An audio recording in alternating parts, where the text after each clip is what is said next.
Let me start this video by saying this. Realistic graphics are boring. I understand that ray trace lighting is cool and all, and I did have fun playing the newest AAA release like Doom the Dark Ages, but lately I've been more drawn to old school games. Stuff from the PS1, PS2 era. Hello Harry, it's me, Hagrid. I've played through Silent Hill 2 multiple times, and I watched countless video essays about every character and even some crazy theories. And I loved that game so much that I listened to the soundtrack every single day while working or driving. There's something so serene and ephemeral about it that really vibes with me on a deep emotional level. Don't get me wrong, I love this, and I'd love it a lot more if it ran at more than 30 FPS on my PC, but this just feels like it has so much style and it runs like a dream even on my Steam Deck. This same sentiment is also carried across game dev. On one side, you have some game developers that are making some crazy realistic graphics leveraging the power of Unreal 5, and on the other side you have devs that want to bring back that magic from the good old days. Me? Well, I guess you know which side I'm on.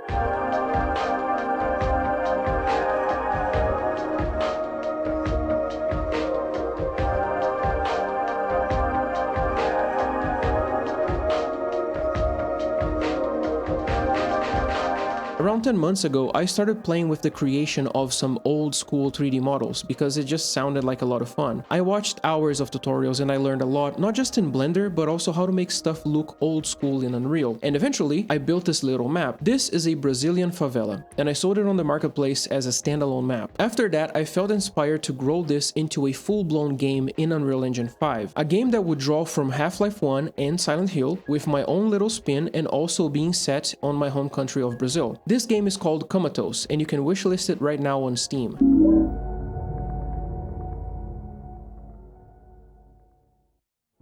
It's late. The streets are quiet, except for the distant hum of a streetlight. Laura, our protagonist, is making her way home, her footsteps echoing softly on the pavement. But as she's walking, suddenly she starts hearing another set of footsteps behind her. There is a man following her. The man starts speeding up, eventually catching up to her and grabbing her by the arm. She is then brutalized and left to die on the floor, alone. She then wakes up in the middle of the street, waken up by the barks of a dog. But something's wrong. The whole town has become deserted, and there's this fog all around it. In Brazil, depending where you live, it's normal to have some dense fog in some parts of the year, but this was unnatural. She then remembers the dog was Rusty, her childhood dog that passed away a while ago. Rusty is going to act as your guide on the beginning sections of the game, leading you towards your house, a map, and a save station. Everything in Laura's house feels weird, like she traveled back in time to when she was a kid. Her room now has a comforting tone which reminds her of an afternoon she spent at her PC while there was some soft rain outside. From there on, you keep following Rusty until the end of the street where you see a light door. This light door emanates not only a yellow holy light, but also the noises of a hospital room, with the sounds of a heart machine beeping. As she goes through the light door, she finds herself again at the beginning section of the town. This gameplay loop, initially, is similar to the playable teaser from the Silent Hill that never was. You go through multiple iterations of the same town,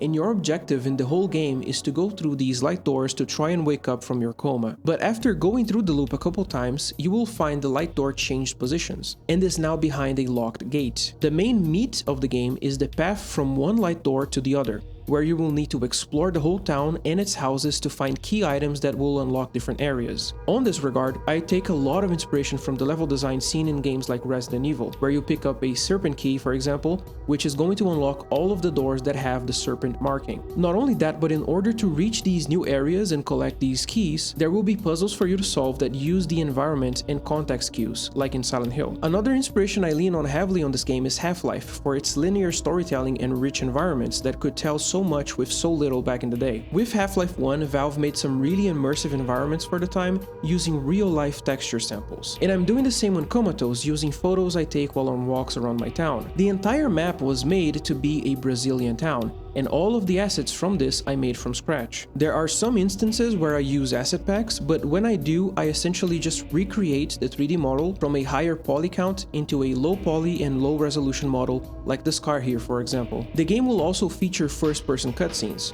I know this is not very Half-Life-y, but I really enjoy when games give your first-person character an actual body. And first-person cutscenes can make a really good use of that actual body you have, and I find it pretty cool. As you progress through the story, you're gonna dig up some very deep traumas, and you're gonna learn a lot about Laura's childhood demons. The monsters in this game also represent these demons. They are a fragment of things that traumatized her, or maybe repressed feelings she had. And each monster has a story significance that I will try to convey through notes and dialogue. This monster, for example, is called a microwave. For those that don't know, on Brazilian favelas, when a gang has to execute a tattletale, they use a method called microwave. Essentially, you put a person inside a stack of tires, and then you just light it on fire.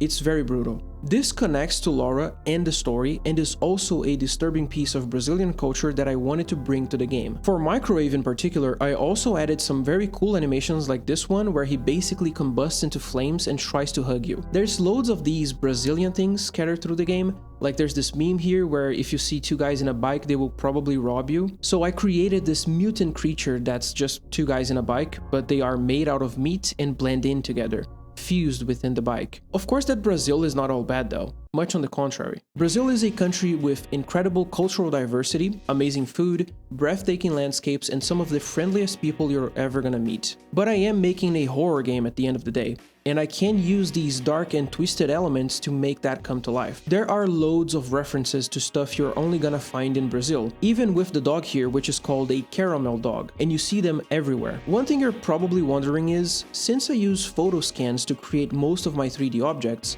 would that also mean I use real images for the creatures in my game? Nope. I found a better alternative. There are tons and tons of images of makeup tutorials for Halloween to create some very good looking gore. With these, I can sample small pieces from makeup videos to create the creatures that you're seeing. If I were to use real life gore, not only it would not be ethical, but my mental health wouldn't handle it. Comatose already has a Steam page, and you guys can go and wishlist it right now. I'll be doing a lot more devlogs in the future, showing more of the game's mechanics and maps I've created. There is much more stuff for me to share, so if you want to see more of Comatose, subscribe to the channel.